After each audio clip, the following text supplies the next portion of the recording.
Let's look at an illustration of that one. John 18:33. Look at John 18:33. In the King James Bible, John 18:33 says, "Then Pilate entered into the judgment hall again, and called Jesus and said unto him, Art thou the King of the Jews?" Now, I want you to notice something here. Art thou the King of the Jews? Do you sense, as Pilate is talking to Christ, do you sense, even though he's, by his actions, going to condemn Christ, there's like a level of respect. Art thou the King of the Jews? Where is he doing this at? In the judgment hall. In the judgment hall. So we would know that as like a courtroom setting. Okay? The English Substandard version. So Pilate enters his headquarters again and calls Jesus and says, "Are you the King of the Jews?" Now, just by changing versions, we suddenly lose the respect. Now it's just, are you the King of the Jews? There's not the solemn style. There's not that level of respect with the word you as there is with thou. Not only that, but it says headquarters. Where are they? Where's headquarters? At the office. Conference room. Okay, now this is pretending like you don't have the King James to compare it to. You're just reading the ESV. Where are they? Nobody knows. Nobody knows. Headquarters. The headquarters could be, his bedroom. The headquarters could be, anywhere. There's nothing that specifies where they're at. But the ESV is supposedly easier to understand than King James. Now you think that's bad. What happens if you look at the New King James? Then Pilate entered the praetorium and said, "Are you the King of the Jews?" What is a praetorium? Remember, our kids are supposed to understand the New King James a lot better than they understand the King James. So somebody please tell my kids what a praetorium is. Does anybody know what a praetorium is? Incidentally, I don't know what a praetorium is either.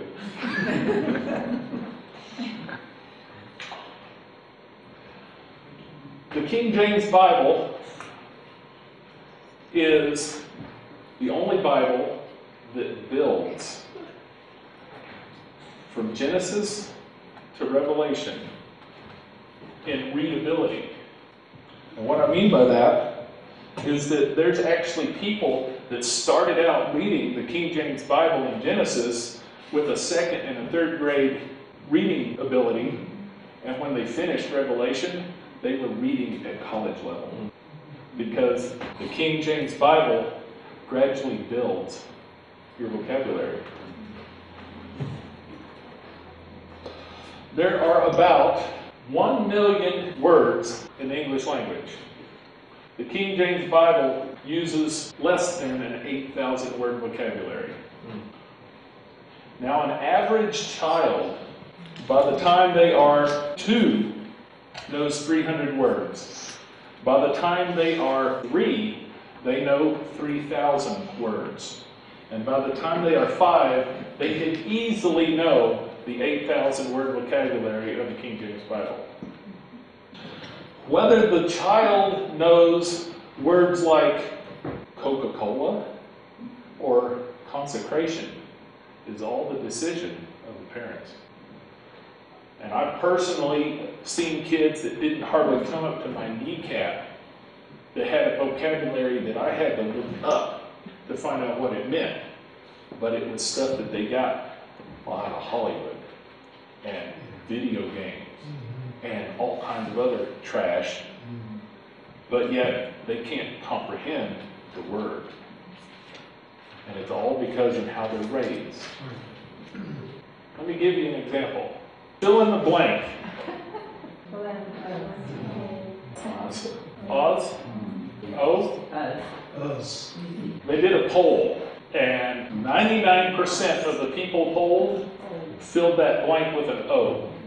Now, why is it that we do know about the Emerald City and the Yellow Brick Road and a wizard that the Bible says is an abomination, but yet we don't know of the homeland of Job that the Bible says was a perfect and upright man?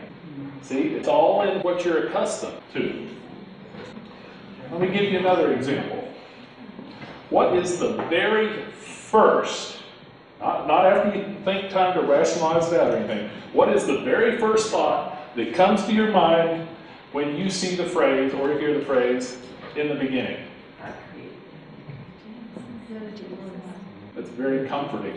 It's very comforting to hear people say, God created, because that tells me where you guys have been.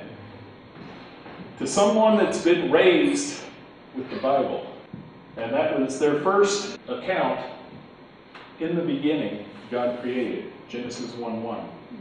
When they see that, they automatically think of the creation. They automatically think of creation. But now somebody that's been raised in the world and has been raised watching TV, when they see that, they immediately think of a science fiction movie. Same science fiction movie that's actually a counterfeit of what we call the Great Controversy. Because it's a galactic war between aliens and all kinds of other garbage. But yet, if you go out on the street and you throw that phrase out, that's what they come back with. In other words, if you've been trained in the TV version, and you pick up the Bible, and you open it up, and you see, in the beginning, God created, your first thought, it might just be even a subconscious thought, but your first thought is going to be about aliens and spaceships, because that's how your mind was trained. And whatever originally taught that phrase to you is what comes back when you first get it. Now you can sit there and you can read what you're reading and rationalize it out and realize that it's not talking about aliens and spaceships. But the first thought is going to be what that was. A.T. Jones tells a story about an English statesman that was dying. He was a real old man, and he was on his deathbed. And while he was dying, he kept repeating the Lord's Prayer in French. And everybody was like, well, that doesn't make any sense. He's an Englishman. He doesn't even speak French. And they couldn't figure out why he was constantly repeating the Lord's Prayer in French. So they started doing some inquiry around and discovered that when he was a little kid, his nanny had been a French woman. She was also a Christian, and she taught him the Lord's Prayer in French. And so since that was his first thought, as he was dying, that was his last thought. Now this is pretty serious, because if you were dying, would you want your last thoughts to be about the latest movie that came out? Would you want your thoughts to be about some pagan idea? Or would you want it to be something from the Bible? It's very important that we understand all these principles. One more thought to bring out is that these modern versions, they leave a lot out. I mean, a lot out. The English Standard Version leaves out 33,000 words in just the New Testament alone. 33,000 words. Do you guys understand what that is?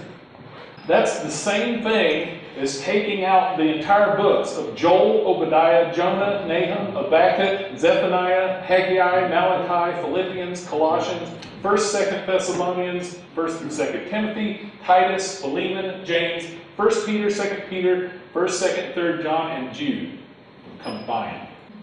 That's how much is missing from the New Testament and the ESV. What is it that Revelation 22:19 says? If any man shall take away from the words of the prophecy of this book, God shall take away his part out of the book of life. That's a pretty serious warning. Did you know that the King James Bible has its own built-in dictionary? Anybody ever studied that? Look up Genesis 49:17. Let's say that you're wanting to know what an adder is. Who knows what an adder is? Snake. Very good. But, if you were not real familiar with the King James Bible already, you might not know what an adder was. So, in Genesis 49:17, it says, Dan shall be a serpent by the way, an adder in the path. You see that the verse defines what the adder is? An adder is a serpent. Now, that's a real easy one right there. Let's do a more difficult one. How about the word dissembleth? You notice what dissembleth is. What does dissembleth mean? Burning lips and a wicked heart are like a potsherd covered with silver dross.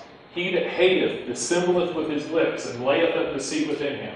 When he speaketh fair, believe him not, for there are 7 abominations in his heart, whose hatred is covered by deceit. His wickedness shall be showed before the whole congregation. Look at the surrounding text there. What words do you see? You have the definition of dissembleth. To dissemble is to cover with deceit, to cover by deceit. So that's just an illustration of how the King James Bible defines its own words. If you sit there and you look at what it is, if you pair verse with verse, it defines what the word is. If you look at the modern corrupted versions, they all lose this dictionary feature.